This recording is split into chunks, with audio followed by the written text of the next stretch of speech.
Good evening and welcome to the channel's studios here in London with your international news around the world in 5.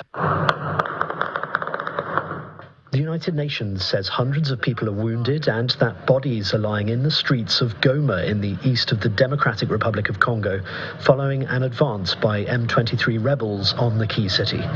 Water and electricity supplies to the city have been cut off.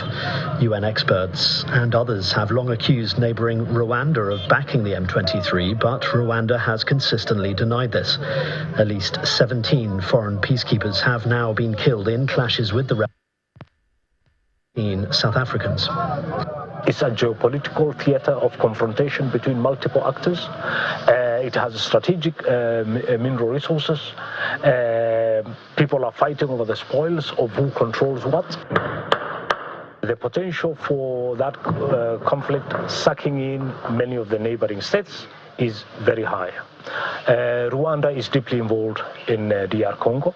This potentially is a very combustible situation. US President Donald Trump has called the rise of the Chinese company DeepSeek a wake-up call for the US tech industry after the emergence of its artificial intelligence model triggered shockwaves on Wall Street. Shares in major tech firms such as Nvidia fell sharply, with the chip giant losing almost $600 billion in market value. What has shaken the industry is DeepSeek's claim that its R1 model was made at a fraction of the cost of its rivals, raising questions about the future of America's AI dominance and the scale of investments US firms are planning. The release of DeepSeek AI from a Chinese company should be a wake-up call for our industries that we need to be laser-focused on competing to win. The Serbian Prime Minister Milos Vučević has resigned following nationwide protests over the deadly collapse of a railway station canopy. Vučević said he had taken the decision in order and so as to not raise further tensions in society. 15 people died in November when a concrete canopy at a railway station collapsed in Novi Sad, Serbia's second largest city. Do not respond to the language of threat. Iran says that Israel and America would be crazy to attack its nuclear facilities, adding it would spell a very bad disaster for the region. The warning came in the first interview to be given by Iran's foreign minister since its arch-nemesis Donald Trump's inauguration. In an interview, Abbas Araghchi also mocked the US president for proposing a clean-out of Palestinians from Gaza. Iran's top diplomat suggested instead that Israelis be sent to Greenland. 2 Colombian Air Force planes sent to the US to fetch deported migrants have landed in the capital Bogota.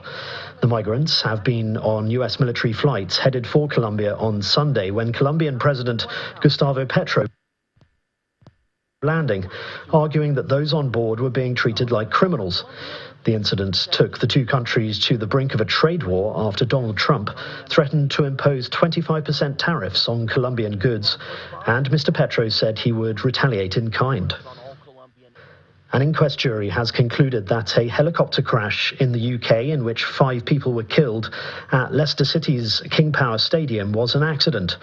All on board died in the crash on the 27th of October 2018. On Tuesday, the jury returned a conclusion that the deaths were an accident to the coroner. The US First Lady Melania Trump's new official portrait has been released, shot in the White House one day after her husband was sworn in as president. The black and white photo shows her wearing a dark business suit and white shirt as she rests her hands on a reflective table in the yellow Oval Room. The Washington Monument, which towers over the nation's capital, is seen in the background. And 2 people have been arrested after protesters from Just Stop Oil disrupted a performance of The Tempest in London's West End. A man and a woman from the environmental campaign group climbed onto the stage at Theatre Royal Drury Lane. On Tuesday, police said a 42-year-old woman and a 60-year-old man had been arrested. And that's your international news around the world in 5. Now back to the channel's studios in Lagos.